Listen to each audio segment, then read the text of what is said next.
Hello guys. आज हम stack पढ़ेंगे डेटा स्ट्रक्चर में कि डेटा स्ट्रक्चर में स्टैक क्या होता है, और उसके अलावा फिर हम उसका प्रोग्राम भी बनाएंगे और उसके बाद हमने उसका एल्गोरिथम देखना है। यानी सबसे पहले हमने स्टैक पढ़ना है, फिर हम उसका एल्गोरिथम देखेंगे, फिर उसका हम C++ में प्रोग्राम बनाए। तो सबसे पहले आपको मैं एक चीज़ बता दूं कि हमने इससे पहले एरे पढ़ा था, ठीक है। सो एरे में हमने इंसर्शन वगैरह की थी, डिलीशन भी हमने की थी। तो एरे के अंदर हम इंसर्शन और डिलीशन किसी भी जगह पे कर सकते हैं। यानी हम कोई भी लोकेशन दे के वहाँ पे एलिमेंट इंसर्ट करा सकते हैं, और कोई भी लोकेशन दे के वहाँ से हम एलिमेंट को डिलीट कर सकते हैं। लेकिन कुछ हमारे डेटा स्ट्रक्चर्स ऐसे होते हैं, उन पे हम रिस्ट्रिक्टेड होते हैं कि हमने उनमें डिलीशन और इंसर्शन सिर्फ एक ही एंड से करनी है। या आप बिगिनिंग से डिलीशन कर सकते हैं, या आप एंड से डिलीशन कर सकते हैं, या आप बिगिनिंग में इंसर्शन कर सकते हैं, या आप एंड में इंसर्शन कर सकते हैं। लेकिन आप मिडल में ना ही इंसर्शन कर सकते हैं और ना ही डिलीशन कर सकते हैं। तो ऐसे डेटा स्ट्रक्चर्स में हमारी दो चीज़ें आती हैं, एक हमारा स्टैक आता है और दूसरा हमारा आता है क्यू। सो स्टैक क्या है? Stack is a data structure in which elements can be deleted or inserted from one end. Stack एक ऐसा डेटा स्ट्रक्चर है जिसमें हम एलिमेंट को डिलीट करते हैं या इंसर्ट करते हैं, लेकिन सिर्फ एक ही एंड से हम ये काम कर सकते हैं, और उस एंड को हम क्या कहते हैं? Top of stack. अब टॉप ऑफ स्टैक क्या है? अब मैं आपको बताता हूं कि टॉप ऑफ स्टैक क्या है। आप इस बॉटल को देखें जिसके अंदर हमारे टेनिस के बॉल पड़े हुए हैं, ठीक है। अगर हम इस टेनिस की बॉटल के अंदर बॉल रखना चाहें तो हम कहाँ से रखेंगे? हम इस टेनिस की बॉटल को खोलेंगे और इसके अंदर हम बॉल रखेंगे, ठीक है। लेकिन इस टेनिस की बॉटल में बॉल पहले से पड़े हुए हैं, तो इस बॉटल के अंदर जो बॉल पड़े हुए हैं उनमें जो सबसे पहले बॉल इंटर किया होगा हमने, वो ये वाला होगा, यानी लास्ट वाला, ठीक है। उसके बाद हमने ये वाला इंटर किया होगा, ठीक है। उसके बाद हमने थर्ड वाला और देन फोर्थ वाला, ठीक है। और अगर हम सपोज करें इसके अंदर जगह और खाली होती तो हम एक और बाल इंटर करना चाहते तो हम कहाँ से इंटर करते? ऊपर से, ठीक है। और अगर हम बाल को निकालना चाहें फिर भी हम कहाँ से निकालेंगे? फिर भी हम ऊपर से निकालेंगे। तो हमारा स्टैक यही है। अभी हमारा एरो जिस चीज को पॉइंट कर रहा है, जिस बॉल को, ये हमारा टॉप है, ठीक है। हमने अगर डिलीट करना है तो यहाँ से करना है, अगर इंसर्ट करना है कुछ तो यहाँ से करना है, ठीक है। तो स्टैक हमारा ये है, ऐसे होता है हमारा स्टैक। यानी हम जो चीज सबसे पहले रखेंगे, यानी ये वाला बॉल हमने सबसे पहले रखा था, ये वाला बॉल, तो हम इसको सबसे लास्ट में निकालेंगे, और जो बॉल हमने सबसे लास्ट में रखा था उसको हम सबसे पहले निकालेंगे। तो स्टैक को हम कहते हैं लीफो, यानी लास्ट इन फर्स्ट आउट। जो चीज लास्ट में इन होगी, यानी ये वाला बॉल लास्ट में इन हुआ था तो ये बॉल सबसे पहले निकलेगा, ठीक है। और उसके अलावा हम ये भी कह सकते हैं कि फर्स्ट इन लास्ट आउट, जो बॉल सबसे पहले इंटर हुआ था, यानी ये वाला बॉल, ये सबसे लास्ट में निकलेगा, ठीक है।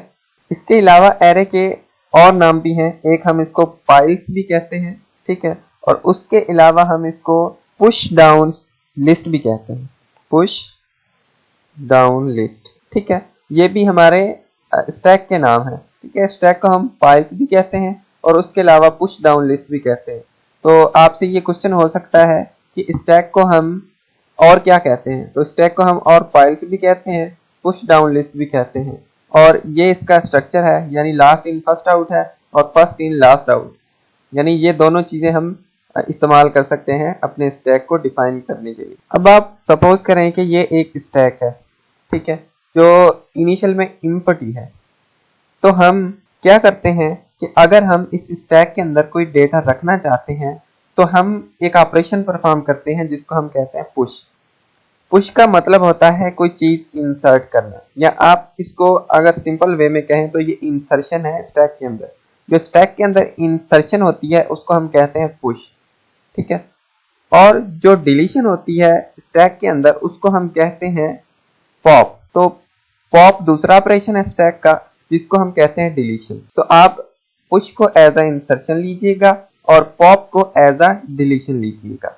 सो स्टैक के अंदर हम मैन्युअल वर्क कैसे करेंगे, हमारे पास एक वेरिएबल होगा जिसका नाम होगा टॉप। इनिशियल में उसकी वैल्यू होगी -1, यानी टॉप इनिशियल में -1 होगा, यानी इनिशियल में वो किसी को भी पॉइंट नहीं कर रहा। ठीक है, ऐसा समझें कि ये हमारा टॉप है जो इस वक्त किसी भी चीज को पॉइंट नहीं कर रहा, ये एरो। ठीक है, अगर हमने कोई एटम इंसर्ट करना है तो सबसे पहले हम क्या करेंगे, टॉप प्लस प्लस करेंगे। ठीक है, तो टॉप की वैल्यू क्या हो जाएगी, टॉप की वैल्यू -1 से 0 हो जाएगी, तो टॉप हमारा इस 0 लोकेशन को पॉइंट करने लग जाएगा। फिर हम क्या कहेंगे कि स्टैक के टॉप पे चला जाए एटम। एटम वो नंबर है जो यूजर देगा इंटर करने के लिए। तो सपोज करें यूजर ने नंबर दिया है हमारा 5, तो 5 कहाँ पे इंटर होगा, टॉप की वैल्यू इस वक्त क्या है, 0 है, तो हमारा 5 इंटर हो जाएगा इस जगह पे। ठीक है, तो 5 इंटर हो गया। उसके बाद सपोज करें कि यूजर एक और नंबर इंटर करना चाहता है, तो हम टॉप की वैल्यू दोबारा प्लस प्लस करेंगे, तो टॉप की वैल्यू क्या हो जाएगी, टॉप की वैल्यू 1 हो जाएगी। और फिर हम ऐसे ही स्टैक के टॉप पे एक नंबर इंसर्ट कर देंगे। सपोज स्टैक के टॉप पे हमने इंसर्ट कर दिया 10। और अगर कोई नंबर हम डिलीट करना चाहते हैं, यानी हम पॉप करना चाहते हैं, तो सबसे पहले हम क्या करेंगे, ठीक है, तो हम कैसे लिखेंगे, स्टैक के टॉप पे जो चीज पड़ी है वो किसी वेरिएबल के अंदर आ जाए, सपोज एटम के अंदर ही, ताकि हमें पता लग जाए कि हमने कौन सा नंबर डिलीट किया है। स्टैक के टॉप पे जो चीज पड़ी है वो एटम के अंदर आ जाए। तो स्टैक का टॉप इस वक्त किसको पॉइंट कर रहा है, इस वक्त ये 1 को पॉइंट कर रहा है। तो स्टैक के टॉप पे क्या पड़ा हुआ है, 10, तो 10 एटम के अंदर आ जाएगा। उसके बाद हम क्या करेंगे, हम टॉप को माइनस माइनस कर देंगे। ठीक है, टॉप की वैल्यू माइनस माइनस हो जाएगी, तो दोबारा ये किसको पॉइंट करने लग जाएगा, ये 0 को पॉइंट करने लग जाएगा और 10 यहाँ से हट जाएगा। तो ऐसे हम इंसर्ट भी करा सकते हैं और डिलीट भी करा सकते हैं। अब मैं आपको इसका एल्गोरिथम दिखाता हूं जिससे आपको ज्यादा समझ में आएगा। सो स्टैक के 2 एल्गोरिथम है, एक पुश के लिए यानी इंसर्शन के लिए और एक पॉप के लिए यानी डिलीशन के लिए। तो सबसे पहले हम क्या करते हैं, पुश का एल्गोरिथम पढ़ते हैं। तो पुश के लिए हमें एक फंक्शन बनाना पड़ेगा, ठीक है, जिसके अंदर से स्टैक पास होगा, यानी ये स्टैक। ठीक है, और हम एटम वेरिएबल पास करेंगे, एक टॉप वेरिएबल पास करेंगे जो पॉइंट करेगा स्टैक के टॉप को, और साइज वेरिएबल पास करेंगे जो बताएगा कि आपके स्टैक की साइज क्या है, यानी ओवरऑल आप कितने एटम रख सकते हैं स्टैक के अंदर। ठीक है, और एटम वो जो हम इंसर्ट करना चाहते हैं, यानी जो पुश करना चाहते हैं। सबसे पहले हम चेक करेंगे if top equal to size. अगर टॉप की वैल्यू साइज के बराबर है तो साइज की वैल्यू कितनी है, 1 2 3 4 5 एंड 6, तो साइज हमारा कितना है, साइज की वैल्यू हमारी है 6। ठीक है, तो अगर हमारे टॉप की वैल्यू 6 के बराबर हो गए तो इसका मतलब है कि टॉप किसको पॉइंट कर रहा है, टॉप हमारा पॉइंट करने लग जाएगा इस लास्ट एलिमेंट को। ठीक है, तो जब ये लास्ट एलिमेंट को पॉइंट करेगा इसका मतलब है स्टैक हमारा फुल हो गया है, हम इसके अंदर कोई और एटम इंसर्ट नहीं करा सकते। तो अगर टॉप की वैल्यू साइज के बराबर है तो हम प्रिंट कराएंगे कि स्टैक ओवरफ्लो हो रहा है। ठीक है, अगर टॉप की वैल्यू साइज के बराबर नहीं है तो इसका मतलब है स्टैक के अंदर कोई प्लेस खाली है जहां पे हम इंसर्शन करा सकते हैं। ठीक है, अगर टॉप की वैल्यू साइज के बराबर नहीं होती तो फिर एल्स कंडीशन चलेगी, और एल्स कंडीशन में क्या है कि स्टैक का टॉप प्लस प्लस हो, तो सबसे पहले स्टैक का टॉप प्लस प्लस होगा। तो स्टैक के टॉप में इनिशियल क्या पड़ा हुआ था, मैंने आपको पहले बताया है कि स्टैक के टॉप को हम असाइन करेंगे -1। तो इनिशियल में स्टैक का टॉप -1 होगा, तो हम प्लस प्लस करेंगे तो स्टैक का टॉप कितना हो जाएगा, स्टैक का टॉप हो जाएगा 1। ठीक है, तो यानी टॉप किसको पॉइंट करने लग जाएगा, टॉप पॉइंट करने लग जाएगा इस 0 को। ठीक है, उसके बाद हम जो एटम है वो टॉप पे इंसर्ट करा देंगे, यानी जो यूजर एटम इंटर करेगा। तो सपोज करें यूजर ने एटम इंटर किया है 90, तो 90 कौन सी पोजीशन पे आ जाएगा, 90 यहाँ पे आ जाएगा। ठीक है, तो ऐसे ही यूजर ने अगर एक और नंबर एंटर किया है तो टॉप की वैल्यू प्लस प्लस होगी। ठीक है, तो टॉप की वैल्यू 1 हो जाएगी और 1 लोकेशन पे एक और एलिमेंट आ जाएगा। ठीक है, सपोज करें 340। ठीक है, ये बिल्कुल आसान सी चीज है। उसके बाद है हमारा पॉप फंक्शन। तो पॉप फंक्शन के अंदर 3 चीजें पास होंगी, एक स्टैक पास होगा, ठीक है, उसके बाद एटम पास होगा जो हम जिसके अंदर हम जो चीज पॉप करेंगे वो एटम के अंदर रखेंगे, और एक टॉप वेरिएबल पास होगा जो पॉइंट करेगा कि इस वक्त स्टैक का टॉप क्या है। ठीक है, तो सबसे पहले हम चेक करेंगे इफ टॉप इक्वल टू -1। अगर टॉप की वैल्यू -1 है तो इसका मतलब है कि हमारा जो स्टैक है उसके अंदर कोई वैल्यू है ही नहीं। तो हम प्रिंट कराएंगे कि स्टैक अंडरफ्लो, यानी स्टैक के अंदर कोई वैल्यू है ही नहीं, तो आप पॉप कैसे कर सकते हैं, आप किसी वैल्यू को डिलीट कैसे कर सकते हैं, क्योंकि इसके अंदर तो कोई वैल्यू है ही नहीं। तो अगर स्टैक का टॉप इक्वल टू -1 नहीं है, तो इस वक्त स्टैक का टॉप 1 है तो -1 नहीं है, तो क्या होगा, एल्स कंडीशन चलेगी। जब एल्स कंडीशन चलेगी तो क्या होगा कि स्टैक के टॉप पे जो चीज पड़ी है वो एटम के अंदर आ जाएगी, यानी एटम के अंदर कितनी वैल्यू आ जाएगी, एटम के अंदर 340 वैल्यू आ जाएगी, क्योंकि स्टैक के टॉप पे 340 पड़ा हुआ है। ठीक है, उसके बाद टॉप माइनस माइनस होगा, यानी टॉप की वैल्यू कितनी हो जाएगी, टॉप की वैल्यू जाएगी 0। तो स्टैक का टॉप किसको पॉइंट करने लग जाएगा, स्टैक का टॉप पॉइंट करने लग जाएगा 0 को, और ये वैल्यू यहाँ से हट जाएगी। ठीक है, ऐसे ही हम अगर और वैल्यू को डिलीट करना चाहें तो हम क्या करेंगे कि स्टैक के टॉप को माइनस माइनस करेंगे, तो स्टैक का टॉप कितना हो जाएगा, -1 हो जाएगा, और यहाँ से 90 को हम किसी वेरिएबल में रख देंगे तो यहाँ से 90 हट जाएगा। ठीक है, अब हम इसकी प्रोग्रामिंग करते हैं। ये तो बहुत ही आसान से एल्गोरिथम है। ठीक है, मैंने बहुत इजी करके लिखे हुए हैं ताकि आपको समझ में आ जाए। सो अगर आपको ये एल्गोरिथम चाहिए तो आप अपनी मेल आईडी कमेंट कर दें, मैं आपको सेंड कर दूंगा। और अगर आपको प्रोग्राम चाहिए जो हम बनाने जा रहे हैं वो भी बता दें। सो मैं एक फंक्शन बनाने जा रहा हूँ जिसका नाम पुश है। ठीक है, और जिसके अंदर से एक स्टैक पास होगा, एक टॉप पास होगा, और एक एटम पास होगा इंटीजर टाइप का, और एक साइज पास होगी यानी स्टैक की साइज। और दूसरा फंक्शन मैं बनाने जा रहा हूँ पॉप, जिसके अंदर से एक स्टैक पास होगा, दूसरा टॉप पास होगा, और साइज पास होगी हमारे स्टैक की। सो हम अब इनको करते हैं डिफाइन, यानी इन्होंने करना क्या है। मैं यहाँ से कॉपी करता हूँ और नीचे करता हूँ पेस्ट। अब हम इसको डिफाइन करते हैं। तो सबसे पहले हम इनको फॉर्मल नाम दे दें। इसका नाम मैं रख देता हूँ stack1, और ये टॉप है तो इसको मैं टॉप कर देता हूँ, और ये है हमारा एटम तो इसको मैं एलिमेंट कर देता हूँ, और उसके बाद लास्ट में साइज आ रही है तो मैं इसको साइज ही कर देता हूँ, साइज। ठीक है, अब हम क्या करेंगे, अब हम चेक करेंगे कि इफ अगर टॉप इक्वल टू साइज है, यानी टॉप की वैल्यू साइज के बराबर हो जाती है, तो इसका मतलब है स्टैक हमारा फुल है। तो हम सी आउट क्या कराएंगे, सी आउट स्टैक इज फुल, या आप ओवरफ्लो कह सकते हैं। एल्स अगर टॉप की वैल्यू साइज के बराबर नहीं है तो इसका मतलब है कि स्टैक के अंदर कुछ पोजीशन है इंसर्ट करवाने की। तो हम क्या करेंगे, हम करेंगे कि stack1 का टॉप ++ हो और स्टैक के टॉप पे चला जाए एटम, और हम यहाँ पे एटम नहीं लिखेंगे, हम यहाँ पे लिखेंगे एलिमेंट, क्योंकि एटम की वैल्यू एलिमेंट में कॉपी होगी। ठीक है, ये हो गया। उसके बाद हमने क्या करना है कि ये जो स्टैक है उसको प्रिंट कराना है, क्योंकि प्रिंट कराएंगे तो हमें पता लगेगा कि स्टैक के टॉप पे कोई वैल्यू इंसर्ट हुई है कि नहीं। तो हम एक वेरिएबल ले लेते हैं इंटीजर टाइप का। सो j = 0, j लेस देन, कब तक चले, ये लूप टॉप तक चलता रहे और j की वैल्यू ++ हो।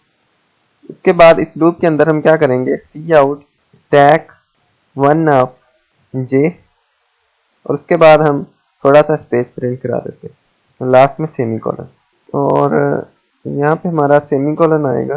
तो ये हमारा हो गया। अब हम डिफाइन करते हैं पॉप फंक्शन को। ठीक है, पॉप फंक्शन इसके बाद डिफाइन होगा, तो हम इसको ब्रैकेट दे लें और फॉर्मल नेम दे लें।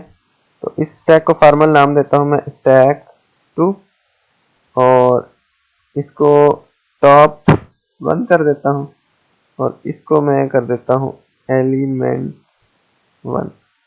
ठीक है, तो आप फॉर्मल नाम इनके कोई भी दे सकते हैं, जो आपको सही लगे वो आप दे सकते हैं। सबसे पहले इसके अंदर हम क्या चेक करेंगे कि इफ टॉप इक्वल टू -1, अगर टॉप की वैल्यू -1 है, इसका मतलब है हमारा जो स्टैक है वो खाली है, हम इससे कोई भी चीज डिलीट नहीं कर सकते। तो हम यहाँ पे लिखते हैं सी आउट स्टैक इज एम्प्टी, और अगर स्टैक एम्प्टी नहीं है तो हम फिर क्या करेंगे, एल्स में हम क्या करेंगे, स्टैक 2 का टॉप माइनस माइनस हो, स्टैक के टॉप पे जो चीज पड़ी है वो एलिमेंट 2 के अंदर 1 के अंदर आ जाए। और इसके बाद हम एक मैसेज प्रिंट करा लेते हैं कि cout element 1 is popped from stack. इसका क्या मतलब है ये आपको बाद में समझ में आए। मैं 2 दफा एंडल लगा लेता हूँ ताकि 2 न्यू लाइन प्रिंट हो। और उसके बाद हमने फॉर लूप लगा के इस एरे को प्रिंट करा लेना है ताकि डिलीशन के बाद हमें पता लगे कि हमारा एरे कैसा दिख रहा है। तो मैं इसको यहाँ से कॉपी करता हूँ और पॉप के फंक्शन में यहाँ पे पेस्ट कर देता हूँ। उसके अलावा इसको टॉप 1 करना पड़ेगा क्योंकि टॉप की वैल्यू इस टॉप 1 में कॉपी होगी। इसको भी टॉप 1 करना पड़ेगा, ठीक है, क्योंकि ये छोटी छोटी चीजें हमने मिस कर दी हैं। और स्टैक को स्टैक 2 करना पड़ेगा क्योंकि स्टैक 2 में वैल्यूज कॉपी होंगी। तो मैं इसको स्टैक 2 कर देता हूँ, ठीक है। अब हम आते हैं मेन फंक्शन के अंदर। अब आप मेन फंक्शन के अंदर आ जाए। मेन फंक्शन के अंदर मैंने एक स्टैक डिफाइन किया हुआ है जिसके अंदर मैंने एटम कुछ पहले ही रखे हुए हैं ताकि हमारा जो स्टैक है वो खाली ना हो और हम कोई एटम पुश कराएं और हमें आसानी से समझ में आ जाए। तो सबसे पहले 0 लोकेशन पे 12 पड़ा हुआ है और 1 पे 34, 2 पे 56 और 3 पे 78, ठीक है। तो उसके बाद मैंने एक एटम वेरिएबल ले लिया है जो यूजर को मैं कहूंगा कि एक एटम पुश करने के लिए आप उसकी वैल्यू दो और सीन करा देता हूं एटम को। और टॉप की वैल्यू को मैंने कर दिया 4 मैंने इसलिए किया है टॉप को क्योंकि इस वक्त जो स्टैक का टॉप है वो 4th लोकेशन पे है अगर 0 से हम काउंट करें तो, इसलिए स्टैक के टॉप को मैंने कर दिया 4। और अब हम करते हैं पुश फंक्शन को कॉल। तो पुश फंक्शन को जब हम कॉल करेंगे उसमें फर्स्ट एक स्टैक जाएगा as a function argument, then top जाएगा और एटम जाएगा और साइज जाएगी। तो अब मैं प्रोग्राम को करता हूँ रन, ठीक है। तो प्रोग्राम हमारा रन हुआ तो कह रहा है कि इंटर एटम फॉर पुश। तो मैं एटम इंटर करता हूँ 1234 यानी 1234। तो देखें 1234 78 के बाद आ गया, यानी ये 78 के बाद कौन सी 5th लोकेशन है 0 से लेकर 4 तक, यानी 5th लोकेशन है और 5th लोकेशन पे ये चीज एंटर हो। अगर हम पुश करके उसके बाद डिलीट करना चाहें तो लास्ट वाला एटम यानी जो टॉप पे है वही डिलीट होगा। तो अब हम पॉप फंक्शन को कॉल करते हैं। तो पॉप फंक्शन को मैंने कॉल किया है, उसके अंदर एक स्टैक जाएगा, ठीक है। उसके बाद टॉप की वैल्यू जाएगी, देन एटम की वैल्यू जाएगी। तो अब मैं प्रोग्राम करता हूँ रन। तो मैं इंटर करता हूँ ये एटम और ये एटम इंटर हुआ तो हमारा स्टैक था 12 34 56 78 और 12 56। तो उसके बाद पॉप फंक्शन कॉल हुआ तो 12 56 क्या हुआ, डिलीट हो गया स्टैक से और जो हमारा स्टैक बचा 12 34 और 56 बचा। ये 12 34 और 56 इसलिए बचा क्योंकि हमारा जो लूप चल रहा है j less than equal to top चलना चाहिए। तो यहाँ पे हमारा loop j less than top चल रहा था तो ये loop j less than equal to top चलना चाहिए। तो अब मैं आपको ये कंपाइल करा के दिखाता हूँ। तो मैं नंबर इंटर करता हूँ 123, ठीक है। तो 123 हमारे स्टैक के अंदर इंटर हो गया। उसके बाद 123 डिलीट हुआ जब पॉप फंक्शन कॉल हुआ तो हमारे नंबर बच के 12 34 56 और 78, ठीक है। तो ये हमारा स्टैक था। इसके अंदर आपको कोई कंफ्यूजन हो तो आप पूछ सकते हैं, ठीक है। थोड़ी लॉजिकल मिस्टेक्स होती रहती है। So thank you for watching this video, stay blessed.